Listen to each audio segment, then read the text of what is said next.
Hi, I'm Richard Mikulak. I've been a filmmaker for 40 years, a director of photography for 30 years, and in that time I've shot news documentaries, music videos, television commercials, and about 17 feature films. I've distilled all of that experience and knowledge down to some simple techniques and concepts that I'd like to share with you.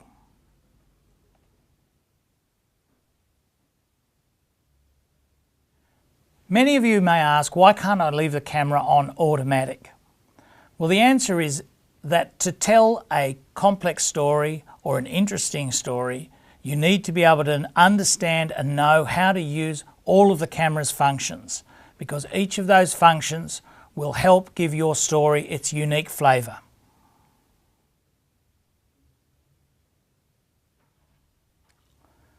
To plan your film and to communicate your ideas to others, you should use the standard industry shot description terms. They are wide shot, mid shot, and close-up.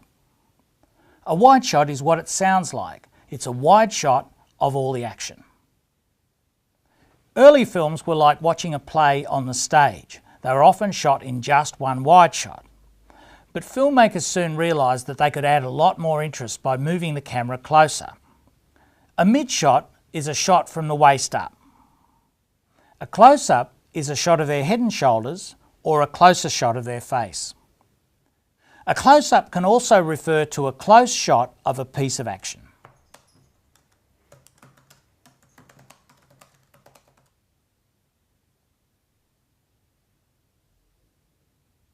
The ability to do wide shots and close-ups means you now have to decide which shots to do.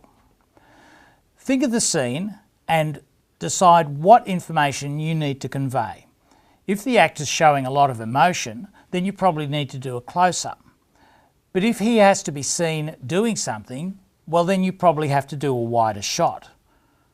Try to have each of the shots convey more information than the last. This improves your storytelling and it keeps the audience interested.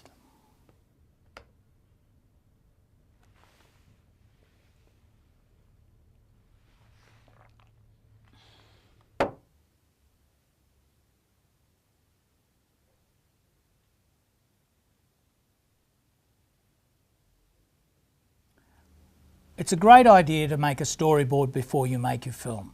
A storyboard is a rough illustration of all the shots in your film. You make it to help you order your thoughts, and you also make it to help those who are going to help you make the film understand exactly what you're trying to do. You don't need to be a good drawer to make a storyboard. You don't even need to draw at all. You can make one using still photos.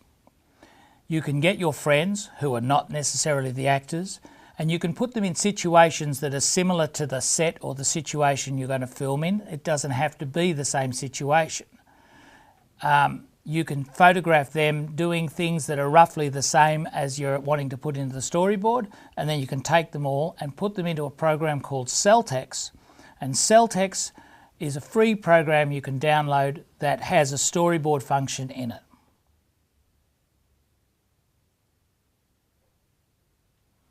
If you're having trouble framing something satisfactorily, try putting major objects or major lines in the frame 1/3 up, 1/3 down, or 1/3 across. Framing the horizon in the middle of the frame is usually not very satisfactory. If you move the horizon up to the upper third or down to the lower third, or even up to the upper quarter and down to the lower quarter, you will usually get a much stronger shot.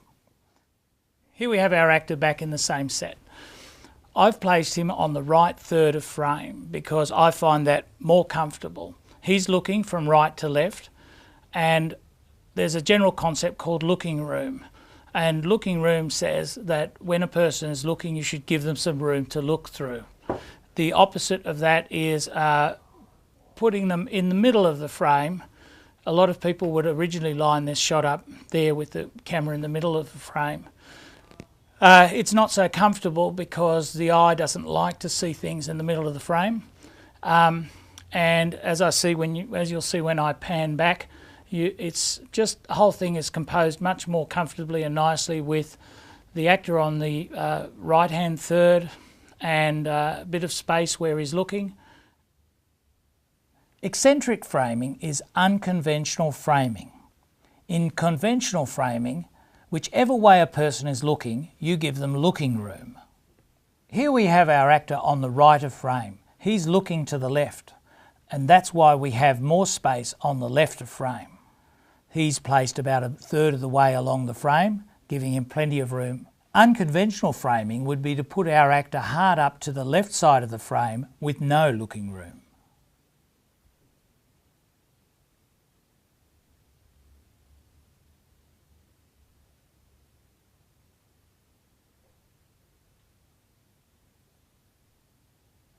Conventional framing is comfortable for the viewer. Unconventional framing can be disturbing, but this is not always a bad thing.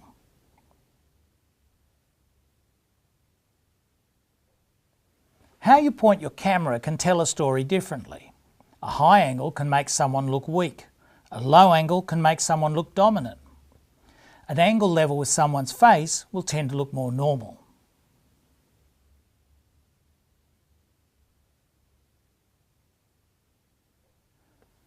It may seem obvious, but it's important to have the actions, the wardrobe and the props all consistent from shot to shot and scene to scene.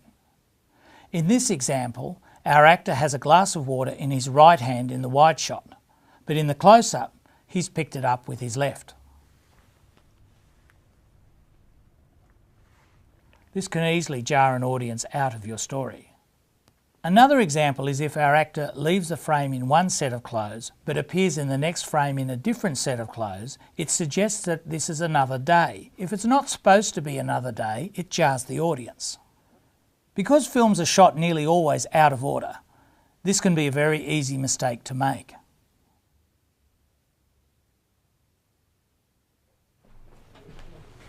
Hi, can I use the computer? No? Correct eye lines help to make things cut together in a smooth way. If we cut from our actor in this close-up to me in this close-up, it looks like we're not looking at each other.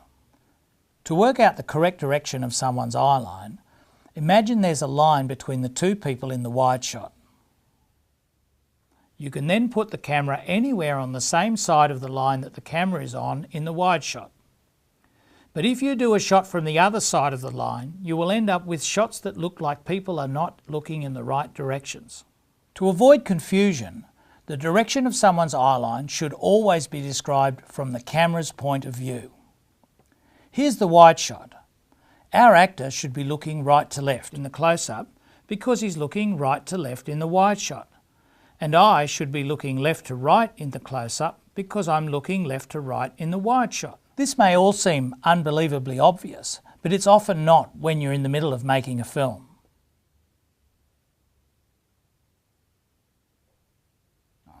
Most people have used a camera with a zoom lens. When we zoom the lens out, we call that a wide lens. When we zoom the camera in, we call that a long lens. Rather than using a single zoom lens that goes all the way from wide to long, for quality reasons, most DSLR users attach a wide lens, a medium lens, or a long lens. If you are framing a shot using a wide lens, it exaggerates the distance between the foreground, the midground, and the background. Here, the whiskey bottle looks quite small. If you use a long lens to set up the same shot, it compresses the distance between the foreground, midground, and background. Consequently, the whiskey bottle looks larger, and the features of the actor's face look more normal.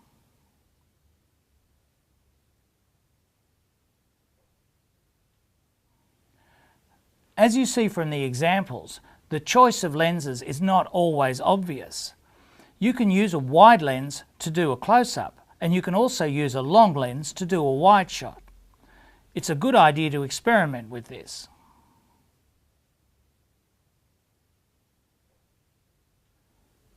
Most filmmakers get bored with static shots and eventually want to move the camera. If you move the camera in a smooth way, the audience will continue looking at the subject. But if you move the camera in an unsmooth way, the audience will become distracted by the camera movement and may cease noticing the subject. In many cases, a camera movement that isn't smooth may give the impression of being the point of view of another character. If you have access to a dolly, you may be able to do smooth tracking shots that don't look like someone else's point of view. If you can't get access to a dolly, there are other ways to move the camera. You can use a car, you can use a wheelchair, or you could even use a skateboard.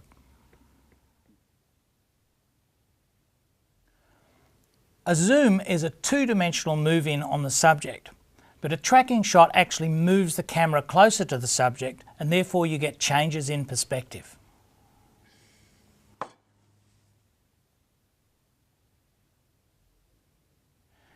If you're doing a handheld tracking shot into a static subject, you might find that you have a bit of trouble keeping it steady. But if you do a handheld tracking shot with a moving subject, then you'll often get better results. If you try to do a handheld walking shot with a long lens, you'll get a lot of lens shake. But if you widen the lens and get closer to your subject, you will tend to smooth out some of the bumps. One of the problems with handheld on the smaller cameras is that they often shake a bit because they're very light. The easiest way to increase the weight of the camera and do smoother shots is to shoot the shot with the tripod folded up and attached to the camera.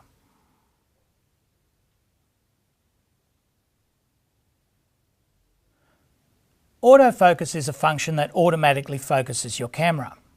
You might want to use this when you're in a hurry, but most of the time you want to focus the camera exactly where you want it focused. We're going to show you how to focus a traditional video camera and then a new DSLR. We're zooming into the subject and we're focusing. And then once we've got the focus right, we zoom back and reframe exactly as we want the shot.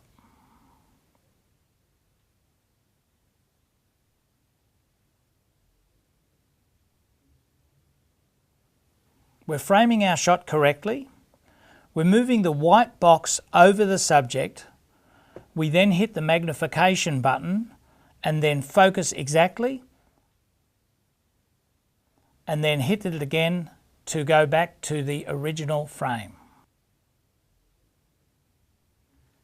If you want to adjust the focus during a shot, this is called pulling focus. You can make beginning and end tape marks to help you pull focus. In this case, we've got one mark for the glass of water and another mark for the actor.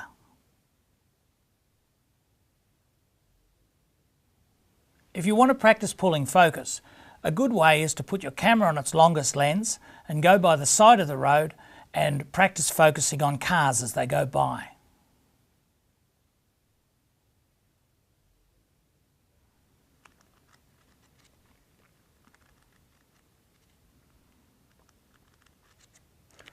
Film is a succession of still photos that progressively move past our eyes at a speed high enough to make it look like fluid motion. Each successive picture is called a frame. In some countries, television and video is shot at 25 frames a second, and in others at 30 frames a second.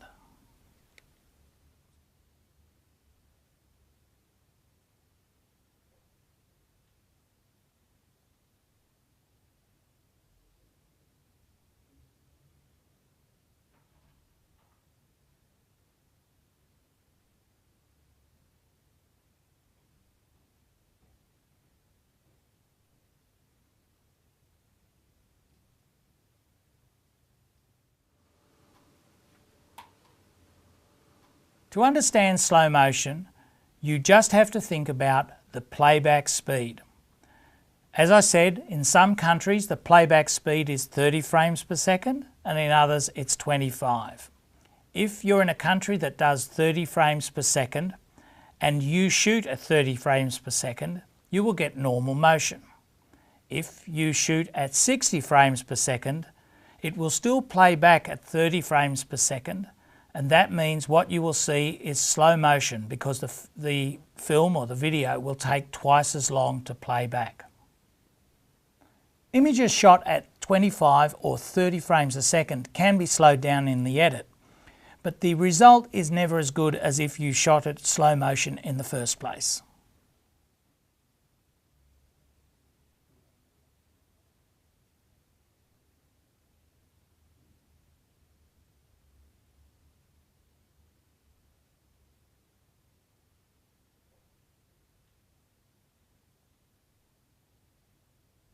The shutter speed is the speed at which the camera takes each individual photo. If the shutter speed is slow, anything moving will be blurred. If the shutter speed is fast, anything moving will be sharp. A certain amount of blur in images is actually a good thing. Your brain actually sees things with a certain amount of blur. If you move your hands in front of your face, you see a certain amount of blurring. So when we shoot film, some blur is good, and there is a way to calculate the correct shutter speed to make sure that you have the right amount of blur so action looks normal, and that is to double your frame rate. If you are shooting at 30 frames a second, the correct shutter speed is 1/60th. If you are shooting at 25 frames a second, the correct shutter speed is 1/50th. And if you, for some reason, were shooting at 500 frames per second, your correct shutter speed would be 1000.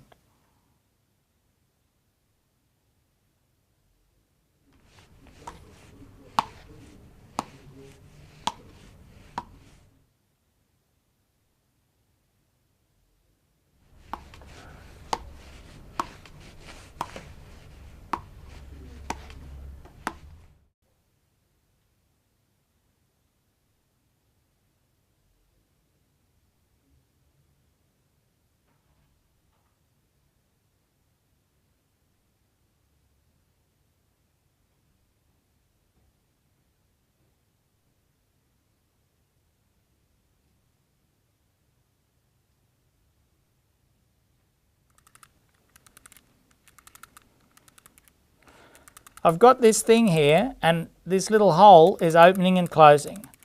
It's the hole in the lens, and the lens hole is called the aperture or the iris. They're the same name, two names for the one thing. We measure the size of the hole by f-stops. The lens is just like your eye. You have an iris in your eye, and that opens in a dark room or closes down in bright light. Now, if we're shooting a scene in a room and we set the aperture to an f-stop of 5/6 and you change it to f8, the image gets darker because the hole is smaller and less light can get through. Alternately, if you change the f-stop to f1.8, the image gets lighter because the hole is larger and more light can get through. Lenses have differing lowest f-stops. Shooting on a lens with a lower f-stop means that you can shoot in a darker situation. This 70-200 zoom has a lowest f-stop of 2.8, whereas this 85mm lens goes down to 1.8. As well as controlling the amount of light entering the lens, the f-stop also affects the depth of field. Depth of field is how much is in focus in front and behind the point of focus. In this example, our actor is the point of focus, and behind him are numbers and in front of him is the computer screen. At a low f-stop, the numbers and the computer screen are blurred, but at a high f-stop, they are more in focus. If you want to change the f-stop to change the depth of field, you'll have to remember that you're also changing the amount of light coming into the camera. So to compensate, you'll have to use another system. In this example, we've just changed the ISO to compensate and maintain the correct exposure.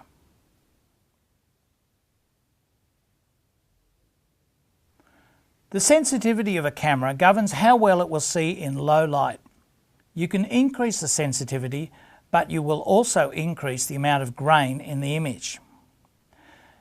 Sensitivity is controlled by the ISO or the gain controls, depending on which camera you are using. Here we have two identical pictures, only differing in the amount of ISO used.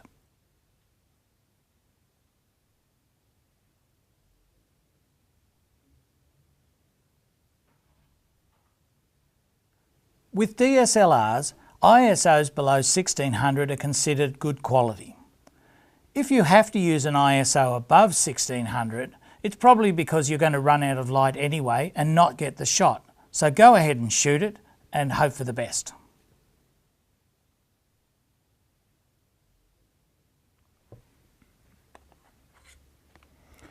There are many filters you can use with photography, but the three most useful ones are UV filter.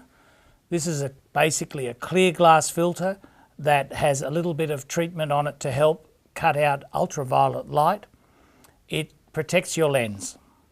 It doesn't have any effect on the exposure.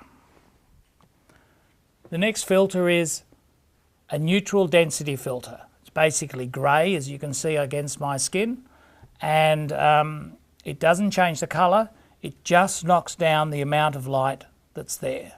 You can still get a perfectly good exposure without using the ND filter, but using it allows you to have more control over the f-stop and the shutter speed.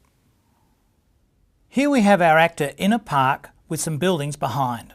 The buildings are quite in focus. The f-stop is f10. I'm now putting on the ND filter and the image goes dark. To compensate, I open the f-stop to 2.8. You can now see that the buildings in the background are quite out of focus. Many people like this quite focused look because having something in focus and something else out of focus can direct the viewer's attention to exactly what you want them to see.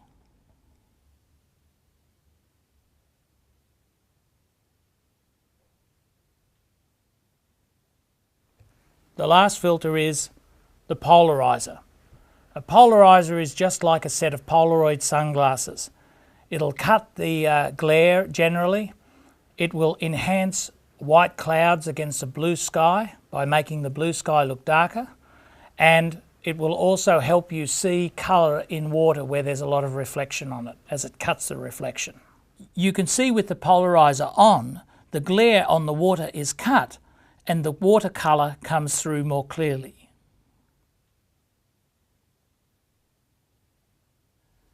To learn how to tell a story with a camera, you don't need an expensive one. It's perfectly good to learn on a point-and-shoot camera with a video function. It'll be quite a few films before you really need to spend any more money. Video cameras come in several forms. This is a traditional video camera, has a zoom lens on the front. There's a new kind of video camera around called a DSLR.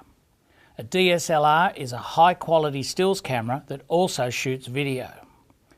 What you're watching now was filmed on one of these. With a DSLR, you can use a variety of different lenses.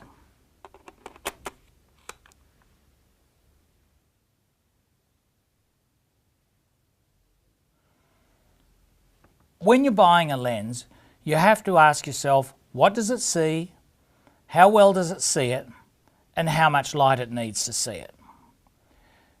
What does it see is a question about whether it's a wide lens or a long lens.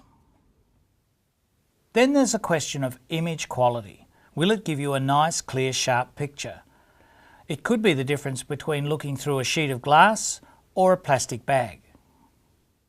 The last thing to consider is how much light does the lens let in. This is defined by the lowest f-stop that the lens will open to. In this case, it's 1.8. Other lenses might open to 2.8 or 4 or even 5.6.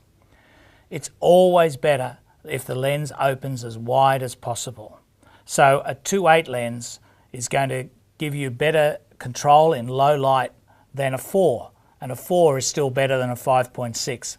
In this case, this 1.8 lens lets in quite a lot of light. My advice is to avoid lenses that show two different f-stops, for example 2.8-5.6. Always go for lenses that have a single f-stop, and the lower the better. To find the combination that you need is a matter of your priorities. You won't be able to find a cheap zoom lens that goes all the way from wide to close, that sees well in the dark and has great image quality all at the same time. But you should be able to find some compromise of those two by going through the statistics and the prices and work it out. Beginners shouldn't worry about equipment like this. It's just not a priority.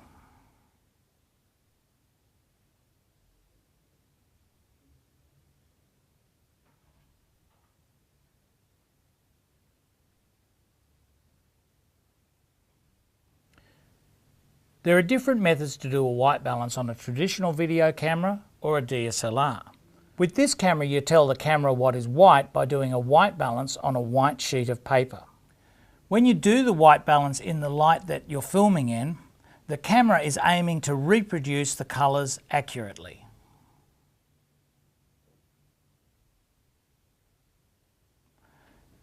However, you can fool the camera by doing a white balance in different coloured light. If you do a white balance outside in daylight, which is bluer, and then film candlelight, the candlelight will come out warmer. In general, using a daylight white balance will make most interiors look warmer, not just candlelight. On the other hand, if you do a white balance in candlelight and then take the camera outside, the daylight outside will look very blue. As a further exercise, try white balancing on different coloured sheets of paper or different coloured objects. You'll get some weird effects. With most DSLR cameras, you can dial in the colour from warm to blue.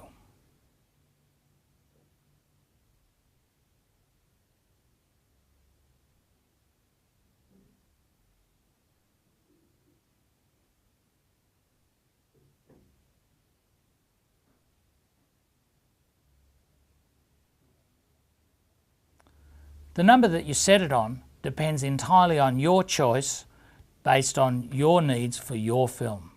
You also have presets for white balance. Daylight, shade, cloudy, tungsten light, white fluorescent, flash, custom, Kelvin. The presets are quite exact and very good and quick. You just observe the light around you, white fluorescent light for example, or tungsten, or outside in the shade, set the preset and the camera colour is set.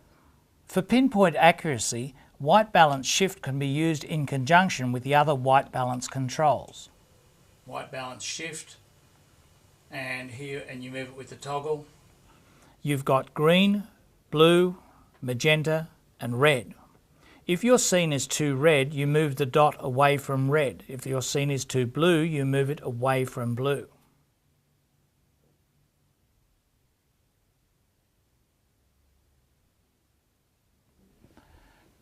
You don't use lights in a film just so you can see. You use lighting to give the film a character or a mood.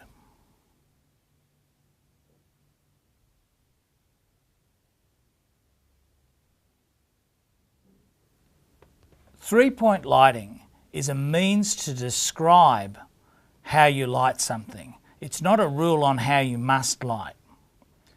A key light is the main light falling on the subject from the front of the subject. In this example, we've got the key light falling from the left. This gives us more shape-defining shadows across the actor's face. The backlight is any light falling on the subject from behind the subject. Backlight helps separate the foreground from the background. Here you can see how the backlight gives you a hot edge, like a pencil line of light, across the back of the subject to separate them from the background. This is particularly useful where you have two dark colours, a dark person in the foreground and a dark background. Backlight is commonly used in conjunction with the other main light sources, being key light and fill light, but you can actually do dramatically lit scenes using backlight only. This backlighting effect is most effective if the subject isn't looking directly at the camera. You can also light using just a backlight by bringing in a reflector and reflecting the backlight back onto the subject. The reflected light becomes a key light.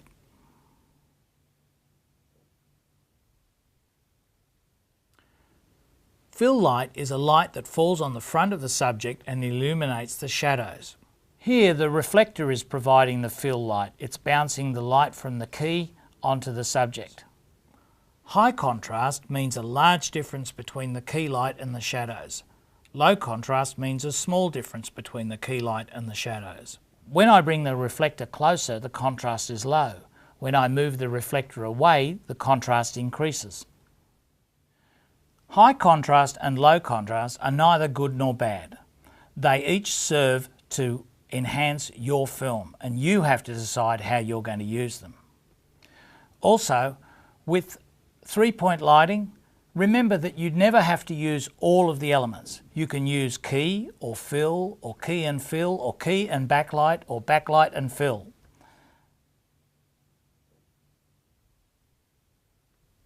Hard light and soft light are neither bad nor good. They're tools to use in your film. Hard light is light that comes from a single point. Hard light is light that throws very hard, defined shadows. Hard light emphasises textures and shapes. Here you can see that the hard light falling on our actor's face makes him look hard and rough and tough. Soft light, on the other hand, does not exaggerate features and textures, and it can make skin look very smooth.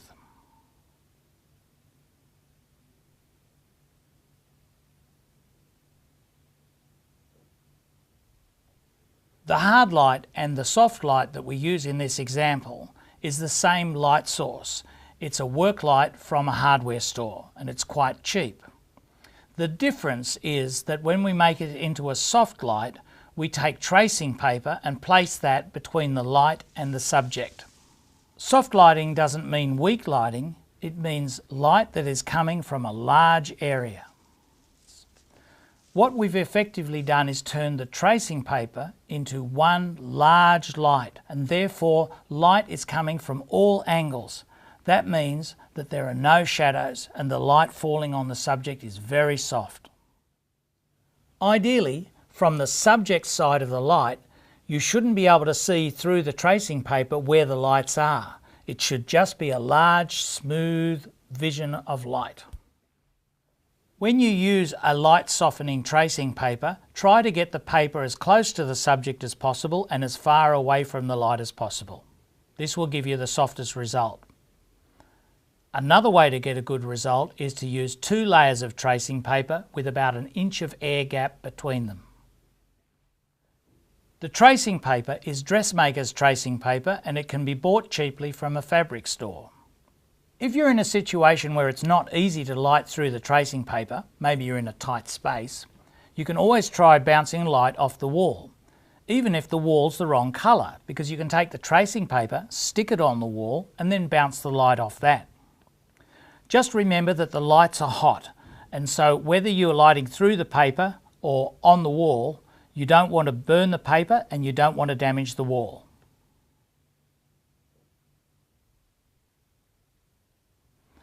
Another way to look at things is to use a hard source from different angles.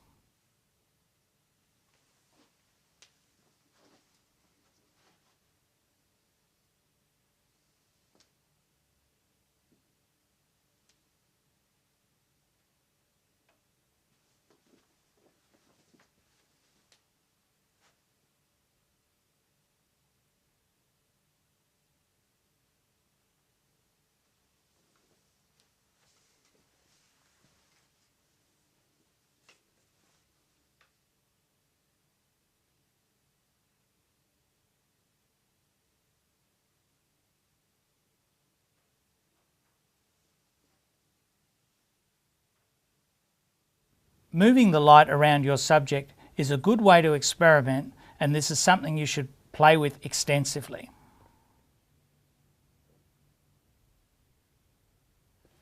Another way to light people is to silhouette them. This means lighting up the background and taking whatever light you can off the foreground. Then when you expose correctly for the background, they go dark. Silhouettes look best when the people are side on.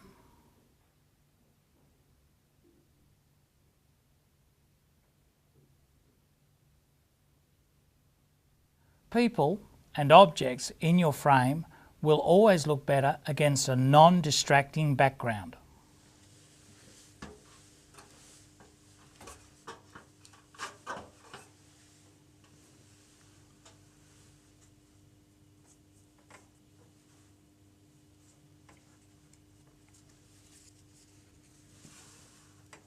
In using a plain black background or a plain white background, I'm trying to get back to my simple philosophy of always removing everything from the frame that is unnecessary and ending up with a clear, simple message.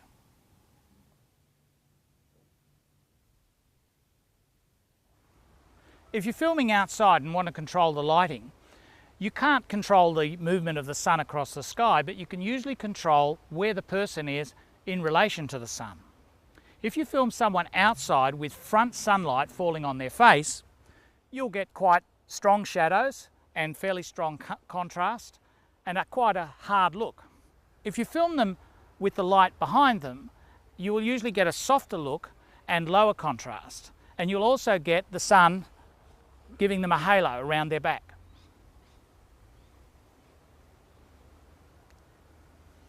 Now you can use a reflector outside which will give you bounce from the sun that's coming in from behind me. But you don't always have to use a reflector. You certainly don't need to use one unless you feel it makes the shot better.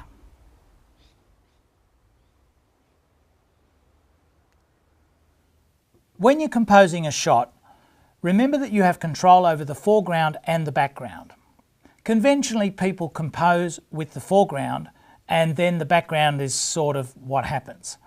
But it's much more artistic to compose the background and fit the foreground people into the shot.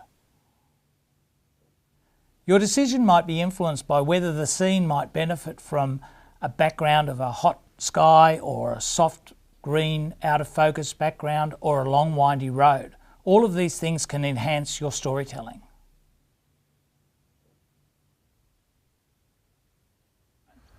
When you're planning your shots, it's always important to think about contrast. Contrast is the difference between dark and light areas of the frame.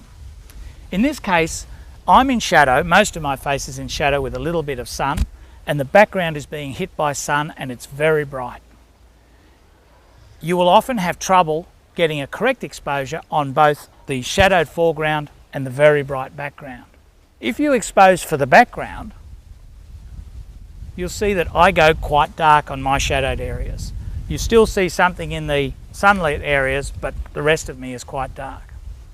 If you expose for the foreground,